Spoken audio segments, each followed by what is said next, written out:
Europe 1, bonjour.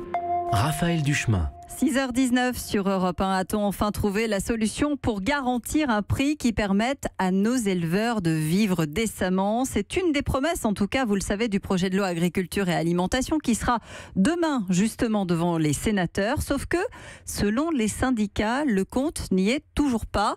C'est aussi peut-être le constat que vous faites. Bonjour Philippe Chalmin. Bonjour. Merci d'être avec nous sur Europe 1. Vous êtes spécialiste du marché des matières premières, économiste évidemment, président de l'Observatoire de la formation des prix et des marges des produits alimentaires. Ça fait des années, c'est vrai que la profession dit on ne vit pas de ce que l'on produit. Aujourd'hui, pourtant, les prix agricoles ont augmenté de 3%. Ça ne couvre toujours pas les coûts de production. Alors, c'est en général le cas pour la plupart des denrées agricoles, mais le cas de la viande bovine, puisque nous parlons des éleveurs, est tout à fait particulier. Parce que lorsque vous mangez un beefsteak, vous mangez a priori, dans au moins la moitié des cas, de la viande qui vient d'un troupeau laitier. Et où donc la viande est en quelque sorte le sous-produit du lait. Et en soi, n'a pas directement de prix de revient. Par contre, l'autre moitié, c'est ce que nous connaissons, c'est ce que nous allons voir au salon de l'agriculture, oui. Ce sont les races de la viande, évidemment. Les charolaises, les limousines, les blondes d'Aquitaine, etc.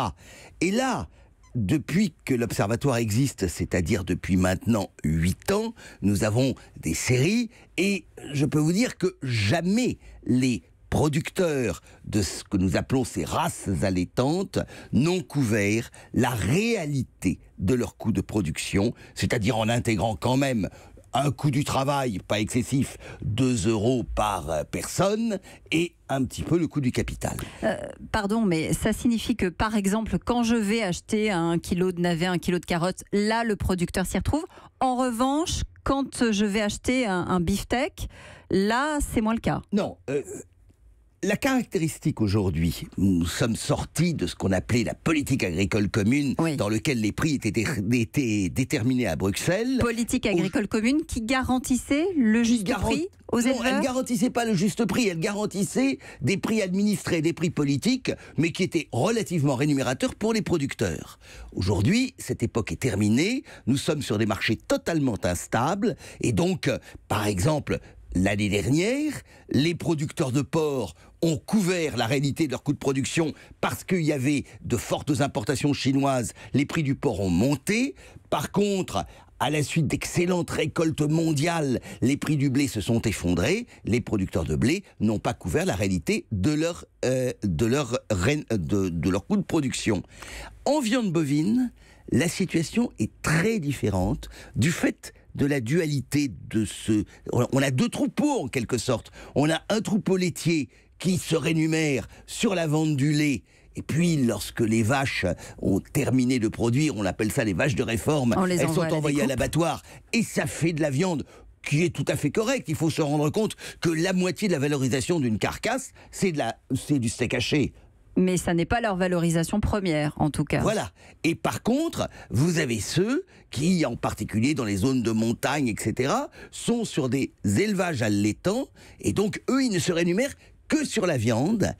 Et là, ils n'ont pratiquement jamais couvert leur coût de production. Alors, quelle est la solution? Est-ce qu'il y en a une? Est-ce que justement, le texte qui arrive demain au Sénat va leur permettre de mieux vivre et de couvrir ces fameux coûts de production? Quand vous dites coûts de production, c'est évidemment comment on fait fonctionner tout simplement la propriété. Il ne faut pas se faire d'illusions, ça ne changera pas la face du monde, d'autant plus que, je rappelle que l'éleveur, dans ce cas-là, touche le coût, bien entendu, le prix de vente de sa vache, de son veau, etc., plus des aides directes, et c'est même en tenant ces aides directes qu'il ne couvre pas la réalité de ses coûts de production. Ce que l'on peut espérer, et c'est là où Donald Trump, paradoxalement, intervient.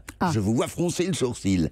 Eh bien oui, car Donald Trump... Vous allez me parler de mondialisation. Eh bien oui, déclenchant une guerre commerciale, eh bien, les États-Unis avaient obtenu l'ouverture du marché chinois. Celui-ci va se refermer alors que justement, Édouard Philippe était la semaine dernière à Pékin pour essayer de négocier l'ouverture du marché chinois pour la viande bovine européenne en général, française en particulier. Oui, il y est même en ce moment. Ça ne fait pas grand-chose, mais cela peut éventuellement permettre qu'il y ait un léger rebond du marché. Il n'en faudrait pas beaucoup, mais pour l'instant, même si au fond, quand je regarde les courbes, les prix de la viande bovine seraient relativement fermes, il nous faudrait gagner presque 1 euro le kilo carcasse pour permettre à des éleveurs de vivre correctement et de continuer, ce qui est fondamental, je le rappelle, à assumer au-delà de la tâche de la production de viande,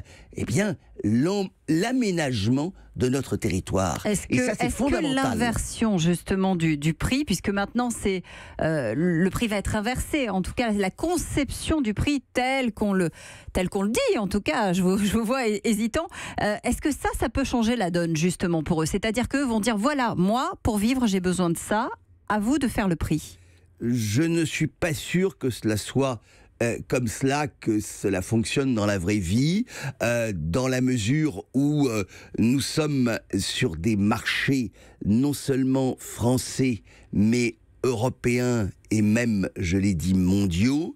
Et donc, le prix, il est largement déterminé par une relation offre-demande.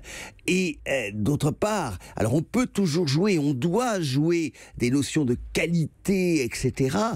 Mais on en a conscience, ça, justement, de cette notion de qualité, les Français ? En matière de viande, c'est extrêmement difficile. Quand je vous ai dit que la moitié de la valorisation d'une carcasse de viande bovine, c'est du steak haché, vous faites pas vraiment la différence dans votre steak haché entre une vache de réforme laitière venant d'Europe du Nord et puis une vache, une blonde d'Aquitaine ou une limousine. Alors ensuite, il y a tout le travail du boucher, etc. Il y a toute une dimension de marketing dont il faut tenir compte, qui peut jouer, mais structurellement, ce dont on a besoin, c'est véritablement de gagner suffisamment de débouchés pour rééquilibrer un marché qui, pour l'instant, est quand même très largement et subit les aléas du secteur laitier. On espère que l'appel aura été entendu ce matin. Merci Philippe Chalmin d'avoir été avec nous en direct sur Europe 1. Europe 1.